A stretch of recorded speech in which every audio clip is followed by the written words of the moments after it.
네, 신림동 성폭행 살인범 최윤종이 오늘 검찰에 구속 송치가 됐습니다. 피해자에 죄송하다면서도 우발적 범행이었다고 주장을 하고 있습니다. 네, 한편 전북 전주의 천변에서도 여성을 노린 범죄가 발생했습니다.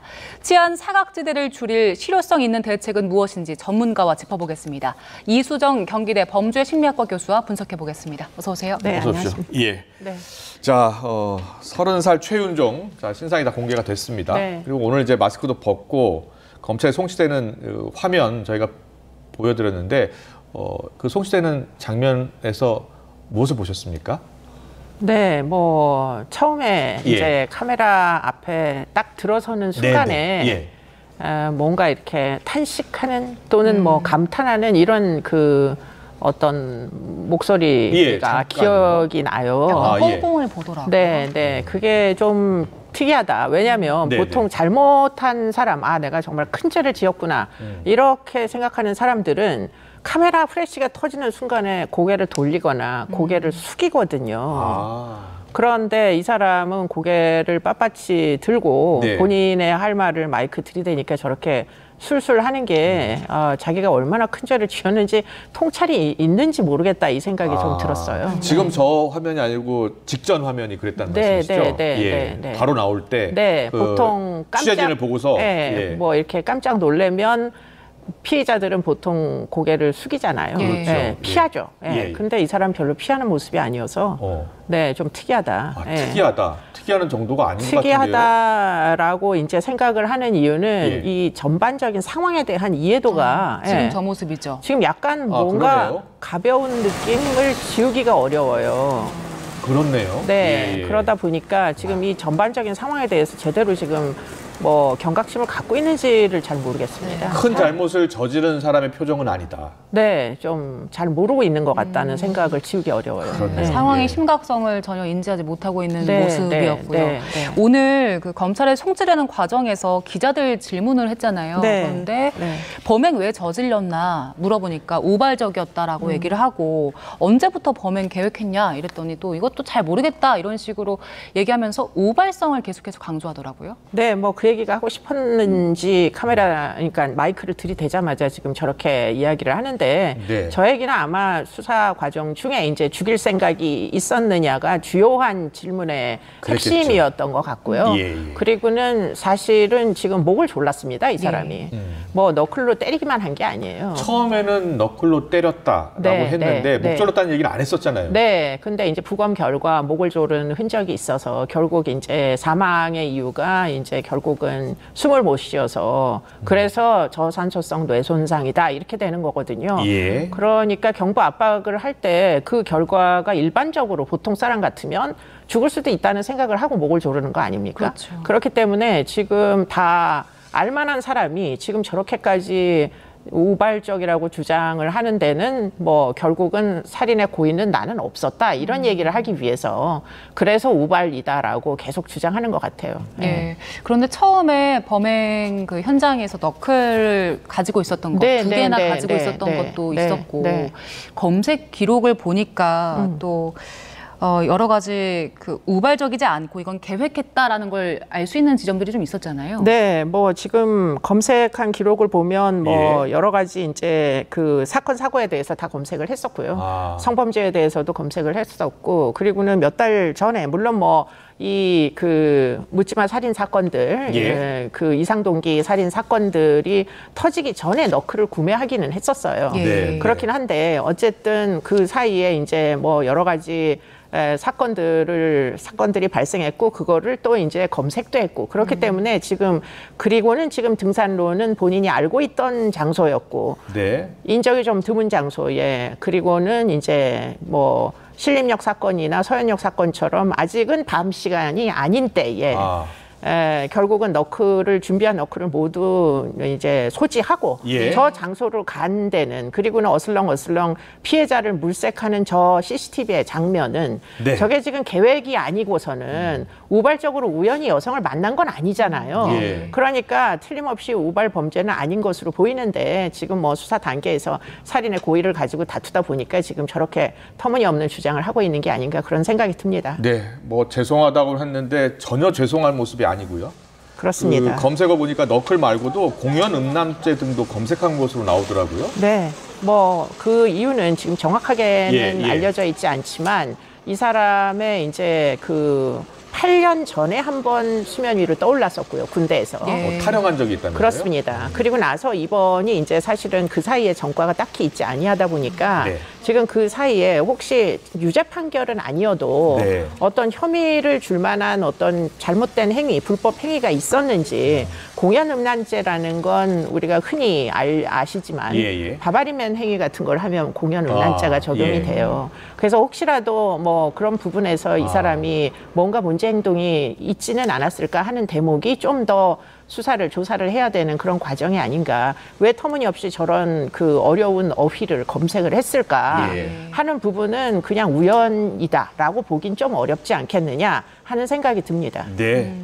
지금 검찰에서는 전담팀까지 구성을 했더라고요. 이제 최현종 범죄 전모를 좀 들여다보기 위해서 어떤 점에 집중을 해야 될까요? 그러니까 일단 제일 중요한 건 동기입니다. 이 사람은 이제 처음에는 성범죄가 동기였다 이렇게 얘기하다가 중간에는 뭐 또 성범죄를 안 저질렀다 이렇게 또 얘기를 하다가 결국에는 지금 이제 너클을 사용해서 아주 치명상을 입혔는데 아주 치명상을 입히는 건 성범죄에선 일반적으로 나타나지 않아요. 왜냐하면 성범죄를 저지르려면 피해자가 의식을 잃으면 사실은 용이하지가 않습니다. 그렇기 때문에 성범죄가 목적인 사람들은 피해자를 살려둔 상태에서 보통 성적인 침해를 하거든요. 그런데 지금 이 사람은 아주 초기부터 뭐 상대를 거의 의식을 잃을 정도로 제압을 이제 폭행을 했단 말이에요. 그렇기 때문에 이게 폭행이 목적인지 성범죄가 목적인지 뭔지도 지금 정확히 알 수가 없어요. 더군다나 이제 저 장소나 저 이제 시간대를 보면 성범죄는 사실은 야심한 시간에 많이 일어나요. 저렇게 아침에 사람들이 이제 등산 계획이 막 산을 올라가는 그런 시간대에 일반적으로는 시도하지 않아요. 출근길이었잖아요. 그렇습니다. 그렇기 때문에 이게 지금 시간이나 장소 또는 이 사람의 범행 동기 무엇도 하나 제대로 정확하게 지금 이 사람의 입을 통해서 검증된 게 아니다 보니까 검찰에서는 좀 더 자세하게 수사를 하겠다 이런 얘기입니다. 그렇군요. 자, 범행 동기에 대한 수사가 좀 더 이루어져야 된다는 말씀 해주셨고요. 그리고 이제 피의자 신상 공개 제도에 따라서 신상이 공개됐잖아요. 최윤종. 그리고 이제 머그샷도 공개가 됐잖아요. 그렇습니다. 근데 머그샷 사진과 그리고 오늘 이 송치할 때 사진을 보니까 좀 다르더라고요. 자, 화면 좀 보여주실래요? 뭐 비슷한 얼굴이긴 합니다만 검찰 송치 장면과 머그샷은 좀 달라요. 느낌이 달라요. 검찰 송치 장면에서는 그냥 일반적인 청년 모습으로 보이는데 머그샷은 뭔가 좀 취약성이 있어 보이는 그러니까 아마도 저게 이제 어떤 각도나 조도나 이런 것들에 의해서 저렇게 좀 나온 것 같습니다. 그러다 보니까 뭐 실제 모습을 우리는 사실 알고자 하는 거잖아요. 일반인들의 이제 알 권리 차원에서. 그렇기 때문에 사실은 이제 지금 검찰 송치 장면처럼 저렇게 좀 자연스러운 모습을 좀 찍어서 머그샷으로 좀 내보내주면 어떨까 이런 생각들을 한편으로는 하게 됩니다.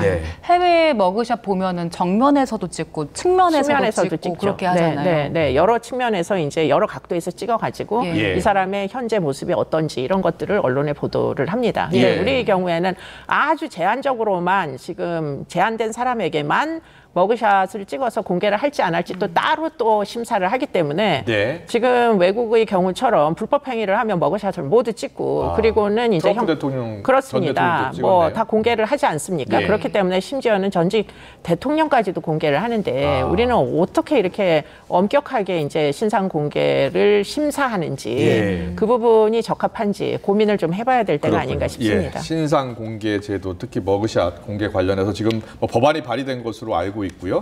그런데 해외에서 특히 미국에서 저렇게 공개하는 이유가 있을 거예요. 어떤 효과를 보고서 공개를 하는 겁니까? 그러니까 모든 사람은 법 앞에 평등한 것이고요. 그리고는 불법 행위를 한 경우에는 개인 책임이기 때문에 책임져야 될 사람들의 머그샷은 공평하게 공개를 하는 겁니다. 우리나라처럼 똑같은 살인을 저질러도 언론에서 보도를 많이 한 사람은 공개를 하고 언론에서 보도를 깜빡 잊고 못한 사건은 공개를 안 하고 이런 식으로 선별적으로 하지 않는다는 거예요. 그렇기 때문에 지금 우리가 하고 있는 신상 공개의 절차가 이게 과연 정당한 것인지를 한 번쯤은 다시 살펴봐야 된다 이런 생각입니다. 그렇군요. 그리고요 여러 가지 효과 중에 재범 방지 효과 하고 또 국민 불안감을 잠재우는 효과 그리고 또 다른 범죄를 저질렀을 가능성 등도 효과를 볼 수 있다 이렇게 보던데요. 네, 뭐 지금 일단 공개가 되면 지금 제보가 이어지고 있잖아요. 사실 이 사람이 군대에서 총기를 가지고 탈영을 했던 사람인지 아닌 사람인지 어떻게 알겠어요. 그런데 이제 이 사람의 과거력까지 저 사진을 보고 많은 사람들이 제보를 하니 사실은 저렇게 신상 공개를 하면 숨겨져 있던 범죄까지 다 알려지는 확인이 되는 이런 이제 틀림없이 어떻게 보면은 여죄가 가라앉아 있다가 신고를 함부로 해서 뒤늦게 알려지는 뭐 그런 경우도 있으니까 틀림없이 이익이 있다는 생각이 들고요. 더군다나 저렇게 이제 얼굴이 공개되면 저렇게 공개까지 되는구나 하는 어떤 일반 제지 효과, 경각심 이런 것들은 틀림없이 있죠. 네, 말씀하신 대로 그 8년 전에 탈영했다는 게 알려졌는데 당시에는 기소 유예가 됐었고요. 그때 당시에 최윤종이 나는 군대 체질이 아닌 것 같다 이런 얘기를 했었더라고요. 네, 뭐 군 검찰에 의해서 수사가 되다가 결국은 이제 상당 부분 혐의점이 있으면 이게 형사 사건에 해당하기 때문에 일반 검찰로 이제 송치가 되는데 아마도 기소유예가 되던 단계에서 지금 저런 이제 어떤 인터뷰 내용이 나왔던 것 같습니다. 군대 체질이 아닌 것 같다 이런 얘기를 도대체 왜 하는 건지 모르겠는데요. 본인에게 굉장히 불리했을 텐데 그때도 좀 이 상황 분별력이 좀 떨어지는 건 여전했던 것 같은데 근데 이제 곰곰이 생각을 해보면 이 사람의 어떤 사회적인 부적응이나 성격적인 문제는 이미 군대에 입대하고 2달도 되기 전에 이미 공적 기관에서 인지됐던 거예요. 그리고는 이 사람이 2달 후에 제대를 합니다. 의가사 제대를. 그렇기 때문에 군대 내부에서는 이 사람의 위험성을 이미 알고 있었다. 그렇기 때문에 총기를 가지고 사고를 낼 수도 있다라는 생각 때문에 모두 주의하라고 이야기를 했다는 겁니다. 그 주변에서. 그리고는 지금 이제 관심병사였던 거거든요. 그렇기 때문에 이 사람의 위험성이 이미 8년 전에 수면 위로 떠올랐는데 문제는 만약에 그런 어떤 위험한 지표를 관리를 할 수 있는 추후 뭐 그게 이 사람이 이제 우울증이 있다니까 우울증 치료를 하는 데라도 지금 그런 지표들이 좀 활용이 될 수 있었다면 정신 건강적인 차원에서라도 그러면은 지금 이번 사건이 일어나지 않을 수는 없었겠느냐 하는 게 지금 굉장히 아쉽다 하는 점들을 지적하고 계시죠. 8년 전에 그 탈영 사건 이후에 우울증 진료를 한번 받긴 했는데 그 이후로 치료는 또 안 받았다고 하더라고요. 지속적인 치료를 받지 않았습니다. 그리고요 오늘 저 인터뷰하는 모습을 보면서 자기 변명을 하는 거 아니겠습니까? 네, 그렇습니다. 철저하게 자기 변명을 하고 어떻게 하든지 감형받으려는 그런 모습인데 저렇게 어떻게 보면은 사회에 큰 무리를 일으키는 사람을 저렇게 인터뷰하는 거에 대해서는 어떤 생각이세요? 저는 기회를 주는 건 좀 지양했으면 좋겠다.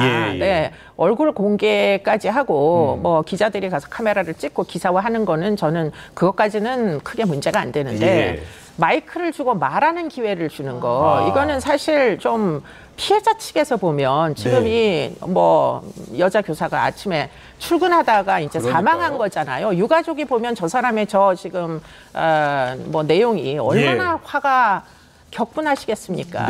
뭐 자기가 사람을 죽일 걸 뻔히 알면서도 그러한 이제 목을 조르는 행위까지 해놓고서는 지금 우발적이라고 주장하는 것이 그대로 이제 언론의 보도가 지금 되고 있는 상황이잖아요. 도대체 저렇게 변명할 기회를 우리는 왜 주고 있는지를 잘 모르겠어요. 알겠습니다. 다음 주제로 넘어가 볼까요? 신림동 성폭행 살인 사건 공포가 여전한 상황인데 전주에서는 하천변을 산책하던 여성을 40대 남성이 막무가내로 끌고 갔다가 붙잡히는 일도 있었습니다. 이 사건 어떤 사건인지 좀 자세하게 짚어주시죠. 이게 이제 그 새벽 시간대에 일어난 사건으로 보입니다. 23일 0시경이에요. 산책을 혼자 하천변을 하고 계셨던 것 같아요. 그런데 이제 뒤에서 남자가 또 산책하는 사람이 이제 존재합니다. CCTV에 찍혔는데요. 이 CCTV는 지금 하천변에 있었던 CCTV는 아니고 옆에 있던 고층 건물에 있는 CCTV가 멀리서 잡은 장면이에요. 좀 멀리서 보이네요. 그런데 조금 있다가 마구 뛰어가더니 여성을 확 보입니다. 낚아채 가지고는 숲을 속으로 끌고 들어갑니다.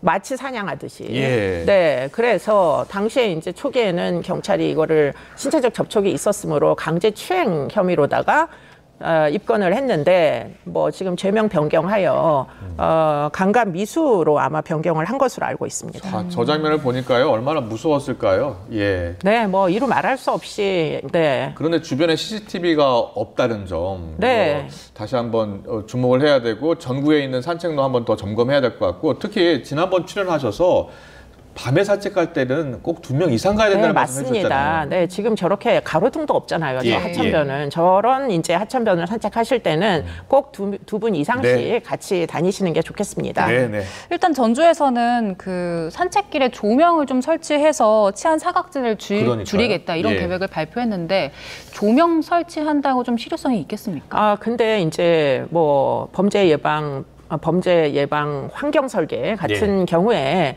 세프테드 설계에서 제일 중요한 게 조도나 CCTV입니다. 사실은 조도를 높이잖아요. 그러면은 은밀하게 캄캄한 데서 아무도 몰래 이런 범죄를 저지르고 싶은 사람들은 밝은 데를 피하거든요.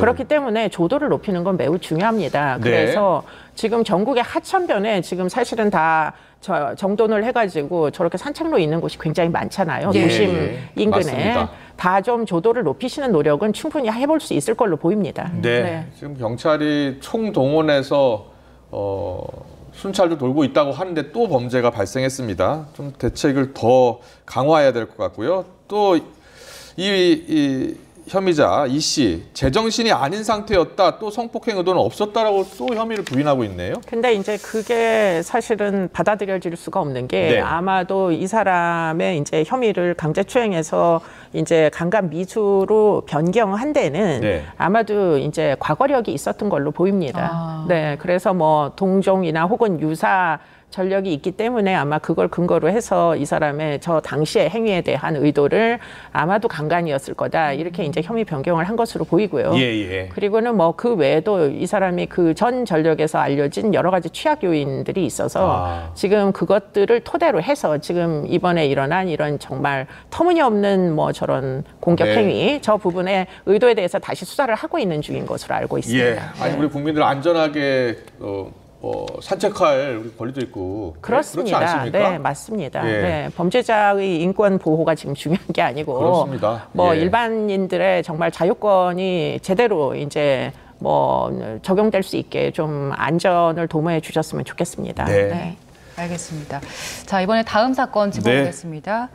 오늘 선고가 나왔는데요. 12살 의붓아들을 학대해서 살해한 혐의로 사형을 구형받은 계모 1심 선고 내려졌습니다. 오늘 계모에게는 징역 17년 그리고 친부에게는 징역 3년이 내려졌는데요. 저희 영상 준비되어 있습니까? 네, 영상으로 보고 오겠습니다.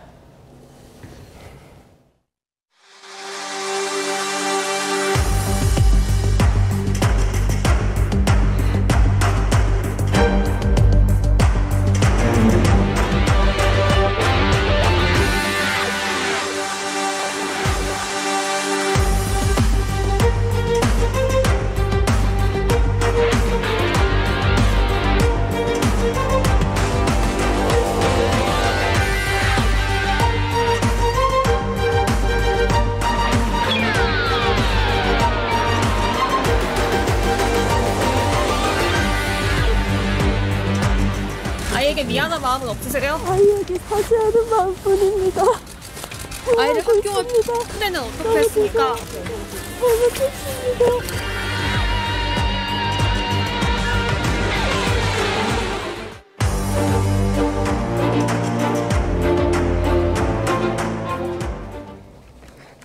네, 사실 검찰이 계모한테는 법정 최고형의 사형을 구형했었잖아요. 네. 근데 1심 선고는 17년이 나왔는데 어떤 이유가 있을까요? 아마도 지금 이제 아동 살해죄로 뭐 치사죄와 함께 이렇게 해서 이제 공소 제기를 한 것 같고요. 그런데 결국에는 살해죄의 경우에는 이게 무기징역 또는 사형까지도 선고할 수가 있는 아주 심각한 이런 범죄로 취급이 됩니다. 아동 학대 처벌법에 있는 죄명이고요. 그런데 그 부분이 지금 인정이 안 된 것으로 보이고요. 예. 아마 선고될 때는 죄명을 치사죄를 적용을 한 것 같고 예. 치사죄의 경우에는 그래도 양형위원회에서 형량을 좀 높였습니다. 네네. 그래서 지금 2022년도부터는 형량이 높아져서 7년에서 15년 정도를 기본형으로 해서 네. 가중이 된 형태, 지금 17년이 나왔거든요. 예. 그렇기 때문에 일부 가중을 한 것으로 보입니다. 그렇군요. 네. 예. 친부는 10년을 구형했었는데 징역 3년 선고됐네요. 네, 친부에 대한 형량은 상당히 많이 줄어들어서 이유는 이제 아동학대 처벌법이 아니라 대신에 아동복지법을 적용해서 지금 이제 뭐 여러 가지 학대를 알면서도 이제 방치한 그 부분에 대해서 책임을 물었던 걸로 보입니다. 네. 정인이 사건을 참고했다고 했는데 이거는 어떤 맥락에서 나온 겁니까? 그러니까 정인이 사건이 거의 맨 처음 아동학대 살해죄가 적용된 아동학대 처벌법이 개정되고 아마 첫 케이스였을 거예요. 예. 그래서 그때는 이제 확정이 된 뭐 양형이 35년이었던 걸로 기억을 합니다. 네. 그렇기 때문에 35년에 비하여서는 지금 17년이 뭐 굉장히 반밖에 안 되는 그런 상황이다 이렇게 얘기할 수 있겠습니다. 네. 범행 수법이 너무 잔혹했잖아요. 그렇습니다. 네, 뭐 너무 끔찍했죠. 지금 이 엄마가 한 짓을 도대체가 이해를 못 하겠는 게 아이를 때리는데 알루미늄 봉으로 때렸다는 거예요. 이게 사실 사람한테 이런 식으로 하면 안 되는 거잖아요. 그러니까요. 근데 이 어린아이한테 이런 식으로 거의 지금 2년 동안 학대를 지속해서 지금 잘 걷지도 못하죠. 저 아이가 학대 끝에 어떻게 됐느냐. 결국에는 10kg가 빠질 정도로 2년 동안 학대를 받은 겁니다. 네. 지금 걷기도 힘들 정도로 아주 뭐 몸무게가 29kg 그런 상태로 지금 아주 끔찍한 상황이었는데요. 온몸에 멍이 있었고 아이가 2달 넘게 장기 결석을 한 흔적이 있어서 당시에 논쟁이 됐던 건 학교를 나가지 않는데 왜 그러면 아이를 제대로 찾지 않느냐 하는 부분도 논쟁이 되었었죠. 자, 저렇게 돌아다니고 있는 그 아이를 아이를 다 잡혔잖아요. 주변에서 조금만 더 관심을 가졌다면 그렇습니다. 확인할 수 있었을 텐데 멍든 자국이 엄청나게 많았었다면서요. 엄청나게 많았었죠. 목에도 있고 이러니까 이제 결국은 그래서 신고가 된 거예요. 밖으로 보인 이제 그런 멍투성이 몸 때문에. 그런데 이제 이 사람은 왜 그러면 이렇게까지 학대를 했느냐? 성경을 필사를 시켰는데.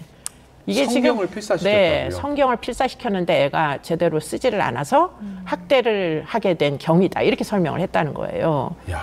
도대체가 이게 지금 아이를 야단을 훈계를 해야 될 아무리 훈계라고 쳐도 그 이후로 성경을 필사를 제대로 안 한다는 게 이게 이유가 될 수가 있는 건지를 잘 모르겠는데 그런 터무니없는 지금 이야기를 하는데도 17년밖에 안 나온 게 이게 지금 좀 적절한지는 잘 모르겠어요. 왜냐하면 마지막 순간에 의자에다가 이렇게 멍투성이인 제대로 걷지도 못하는 아이를 묶어놨어요.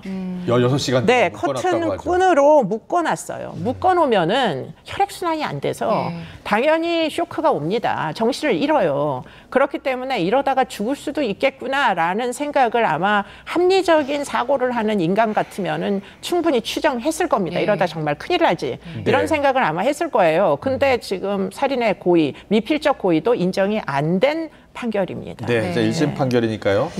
2심에서 또 봐야 될 것 같은데 친부 있지 않습니까? 친부도 징역 3년이 지금 선고가 됐는데 계모의 학대를 모를 리 없잖아요. 같은 집에 사니까 모를 리가 없죠. 징역 3년 너무 작다, 엄벌을 받아야 한다는 주장이 나올 것 같거든요. 네, 뭐 충분히 그러실 수 있는 뭐 제가 볼 때는 아동학대 치사 정도 되는 사건이면 나머지 한 부모는 모를 리 없고요. 거의 공범과 같은 역할을 합니다. 알면서도 눈을 감고 또는 뭐 본인도 덩달아 같이 소리를 지르면서 뭐 언어적으로 또는 정서적으로 학대를 한다거나 이런 식으로 적극적으로 개입을 안 하면은 방치가 돼서 목숨을 잃기는 어려워요. 그런데 이제 뭐 아무래도 자기 몰랐다고 주장을 하는 상황이었을 거고 그러다 보니까 아동학대로는 처벌을 못 해가지고 아마 아동복지법 을 적용해서 그중에 보면 뭐 정서적 학대, 뭐 여러 가지 언어적 학대 뭐 이런 것들이 있으니까 네. 유기 방치도 있고 그러니까 아마도 아동복지법상의 학대죄를 적용을 한 게 아닌가. 네. 학대 처벌법보다는 현저히 네. 형량이 적습니다. 이 피해 아동이 지금 2달 넘게 장기 결석을 했으면 이제 학교에는 일단 필리핀에 갔다 이런 식으로 둘러댔다고 알려졌습니다. 네. 학교에서도 뭔가 좀 이렇게 오랫동안 학교에 안 나오는 학생들 조금 더 세심하게 관심을 기울여야 할 것 같아요. 그렇죠. 학대하는 부모들은 거짓말을 언제나 합니다. 예. 그렇기 때문에 아이가 밑도 끝도 없이 선생님에게 직접 이야기를 하지 않는 이유로 결석을 예. 하는 경우에는 선생님들은 꼭 확인을 해주실 필요가 있어요. 네, 알겠습니다. 오늘 사건 사고 그리고 또 범죄인들의 심리까지 자세히 분석을 해봤습니다. 이수정 경기대 범죄심리학과 교수와 함께했습니다. 잘 들었습니다. 맞습니다.